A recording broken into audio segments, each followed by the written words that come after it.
Boker Tov. Today's daf yomi is Bava Basra Kuf Mem Beis Bava Basra 142. The Gemara has recorded a Mishnah which says that a person can make a promise to give money to his fetus if it's a male or female or twins. But in that context, Rav Huna had said on 141b that a person cannot give money to a fetus.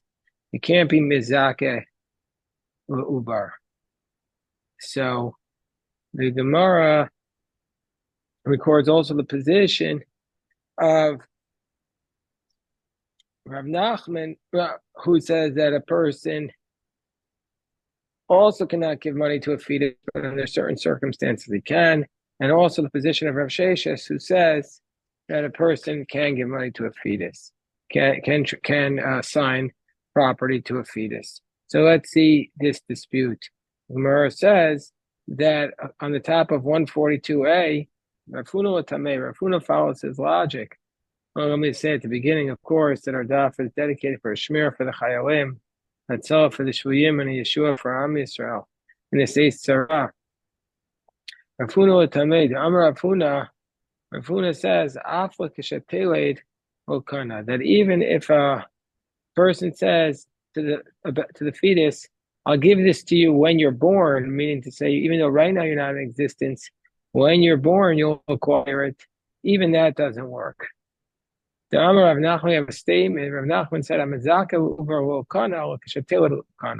if you try to give it to the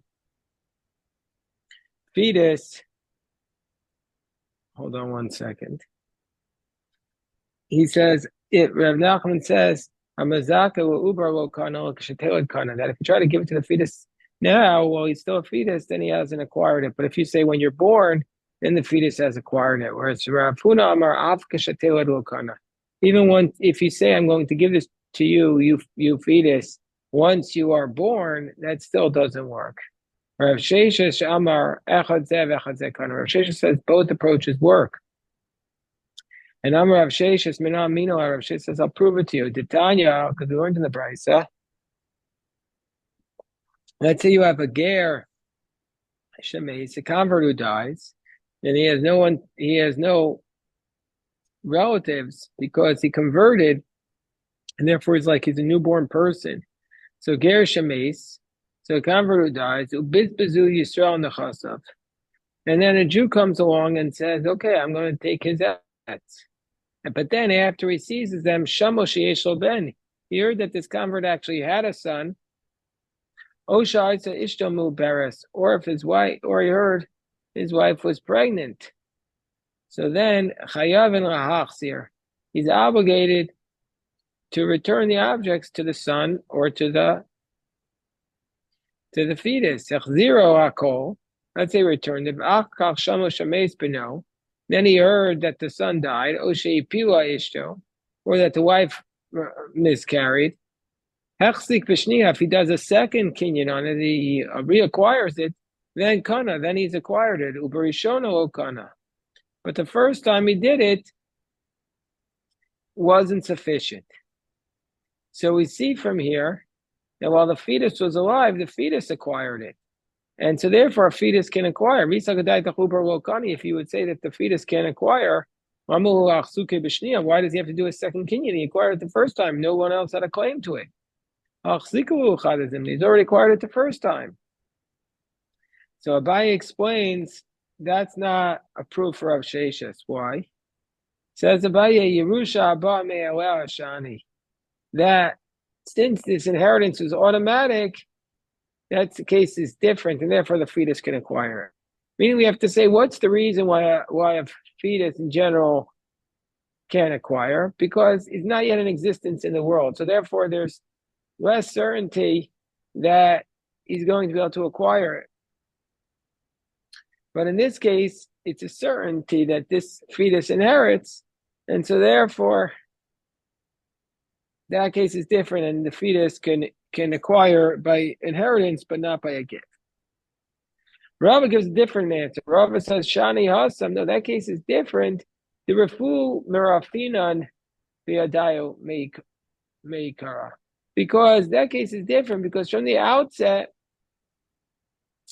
the Yisrael, who was seizing this property, he never really had complete what's called Gemiras Das. He never really had full awareness and seizure of this asset. So since he really was unsure if this fetus was in existence, he never had full intent to acquire it. And so therefore he has to acquire it a second time. In my benai, what's the distinction between the first two approaches? Between the approach of Abaye, who says inheritance automatically acquires by a fetus, and Rava, who says that the reason why the fetus acquires, the reason why he needs the second kinyan is because the first one was done weak. So he answers, the distinction is sheshamabo shameis v'lo meis. He had heard before the first time he acquired it, he heard there was a fetus and the fetus had died, and v'ach kach meis. So meaning to say, when he acquired it, he had full intent. It wasn't weak. He had just false information. So then, according to Rabbi, he wouldn't need another one. But according to Abaye, he still would. Tashma, so the Gemara says, Tinok ben yom echad nochel umanchil. So the Gemara is challenging Rav Sheshes, who says that a fetus can acquire from the Mishnah in Nida. The Mishnah in Nida says that if you're a child who's 1 day old, this child can be nochel, can inherit umanchil, and he can bequeath his assets to someone else.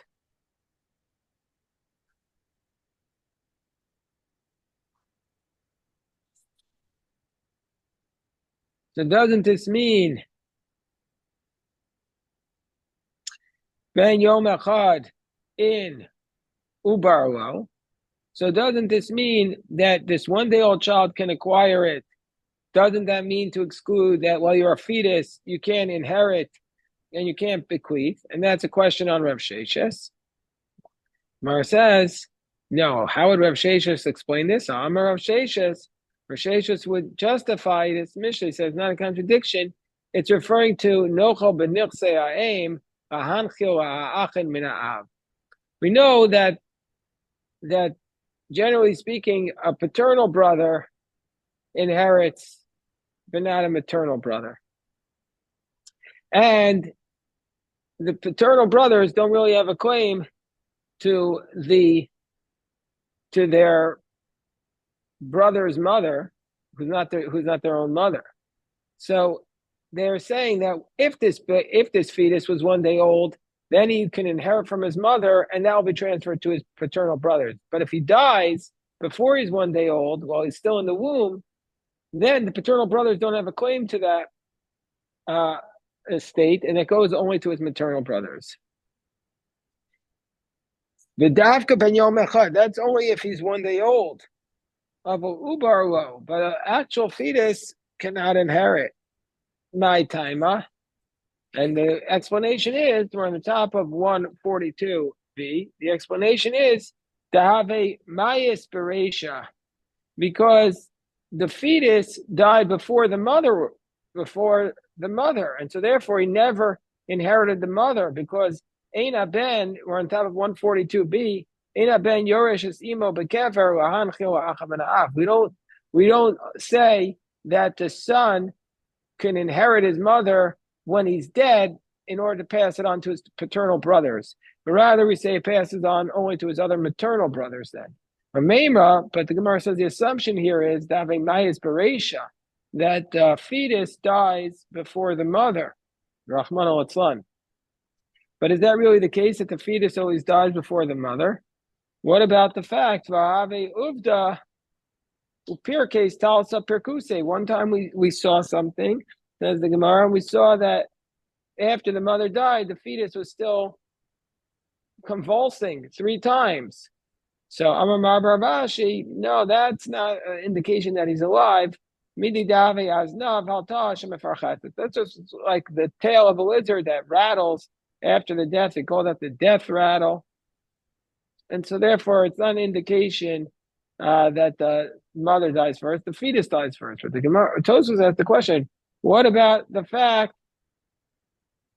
that there's a ben pekua, which is one of the explanations of how Avram in our parsha served the milk and the meat, and he says it was the milk of a ben pekua, with an animal that's born after the mother is shechted. So we see from here that the mother dies first. So Tosfos has to say, no, if the shechita is different than a natural death.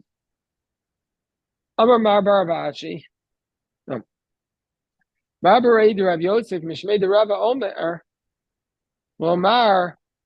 So he says a different explanation.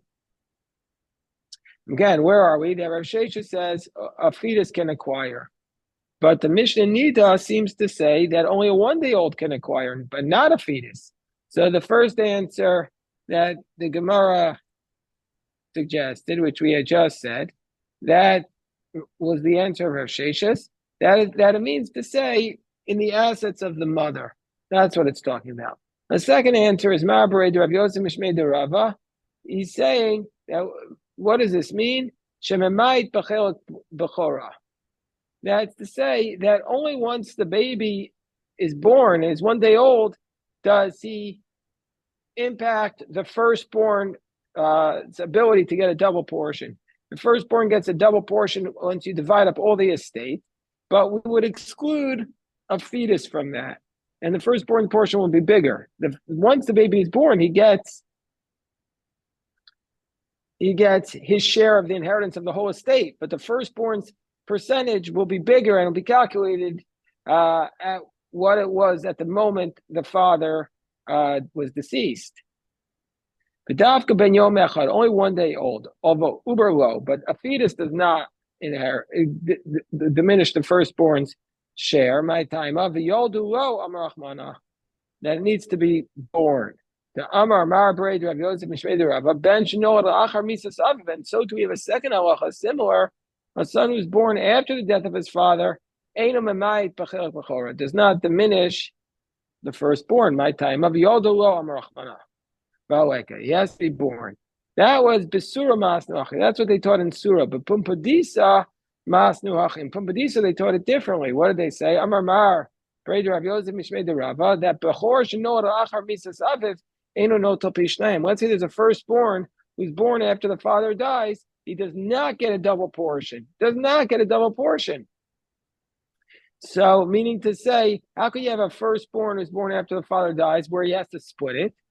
So Rashbam says it could be a case of twins, or it could have multiple wives, and they're all born after the father dies. So the firstborn, who's born after the father has died, does not get a double portion. My time a yakir, which means that they have to both be in existence in the world at the same time in order for him to get a double portion. Yakir amar Rachmana v'aleisa, the yakir. And the Gemara says, and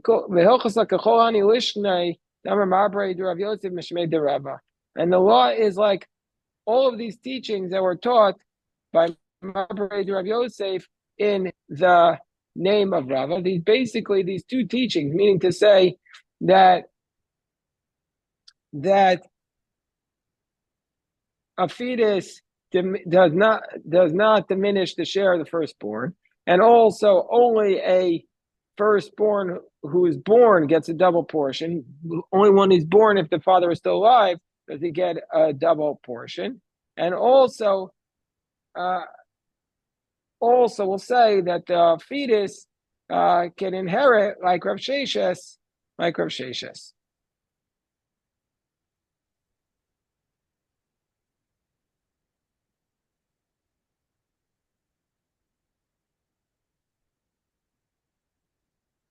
Amar Rabbi Yitzchak, Amar Rabbi Yochanan, Hamazaka le'uber lo kana. So Rabbi Yitzchak says in the name of Rabbi Yochanan that if you try to give something to a fetus, he does not acquire it. Seems to be not like Rav Sheshes. V'im tomar Mishnah saying, what about the fact that in our Mishnah he does acquire? So the answer there is our Mishnah is different. All v'dato shel adam krov eitzel b'no, because and we go back to the logic, what's the reason that you can't give something to something not yet in existence? Because we're not sure if you're giving it. But here in this case, it's your son. So there, we're going to say, in case of his son, a person feels so close with his son, so he's going to give it to him, and it's a full acquisition. Amar Shmuel Rav Chana Bagdata. So Shmuel said to Rav Chana of Baghdad, or maybe it was Rav Chana who knew Agadata. Puk Aisili Beyasar, gather for me 10 people. When I want to say to you in front of them, Amazaka Uber Kana, like Rav Shesha said, if you want to give it to your fetus can acquire it. But it's not like him. It's not like Shmuel. Amazaka Uber Lo Kana. The law is that one who tries to give to a fetus, the fetus has not acquired it. A person says to his wife the following scenario: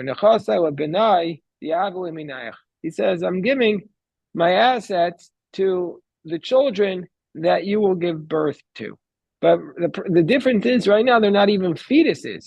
He's saying, I'm going to conceive with you, and all those children are going to get my assets. So Asa break Kashisha, but he had an older child, and Amrayahu Gavra, and that older child said, Mighty Avialai, Mighty Ahu Gavra, Mighty Avialai. He says, what about me? So Amrayah Zil Kani Kachai Mibra Hanach. So he says, Zil Kani Le Kachai Mibra. He says, go and acquire it like what you're gonna acquire it like one of these other boys. So what's the halacha there? What's the meaning? Hanach Vadelo Kanu, the children were not even conceived yet. They for sure will not acquire. They're not yet in existence in the world.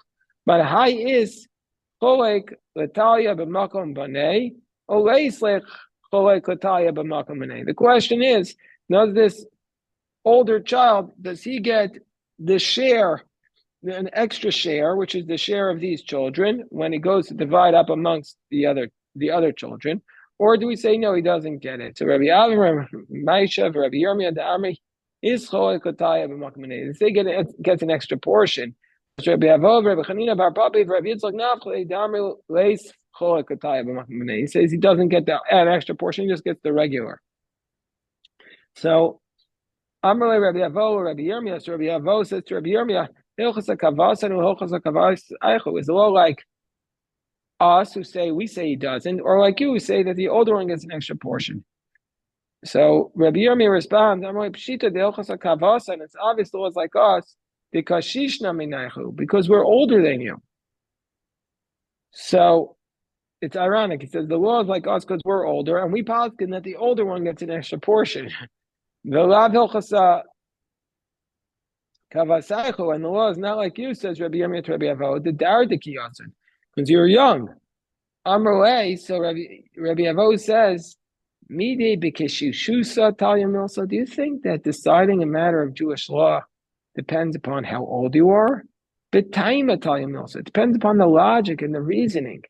And so therefore, since your logic and reasoning is insufficient here, the law is going to be like us. Taimamai. What's the logic? What's the reason why we don't give him an extra portion? Zil Gabi Rabbi Avin Dasparta Nilei. So Rabbi Avo said to him, go to Rabbi Avin because I explained to him why this one does not get an extra portion.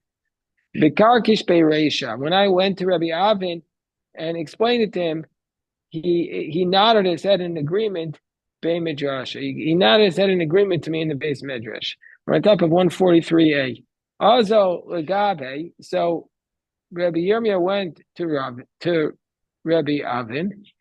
Rabbi Yirmiyah went to Rabbi Avin, and Amrulay, and Rabbi Avin said to Rabbi Yirmiyah, if he had said, Ilu Amrulay kani kachamor mikani, if he had said, acquire it like a donkey, would he acquire it? It wouldn't work. The Amar kani kachamor lo kana es hachamor, because we learned we have a teaching, if a person says acquire like a donkey, then he has kani kachamor lo kani. But if he says at v'chamor, but if he says I want you and the donkey to acquire it, Rav Nachman Amar kana mechza, Rav Amnuna Amar lo Amar kulam. Rav Nachman says he would acquire half, meaning to say the donkey wouldn't acquire, but he would acquire his portion. And Rav Amnuna says he hasn't acquired anything. Rav Shesha Amar kana kol. Rav Shesha says he's acquired everything under those circumstances. Tomorrow's daf is going to go into detail of this dispute, but for now, we'll just stop the recording, but we'll continue now for a few more minutes.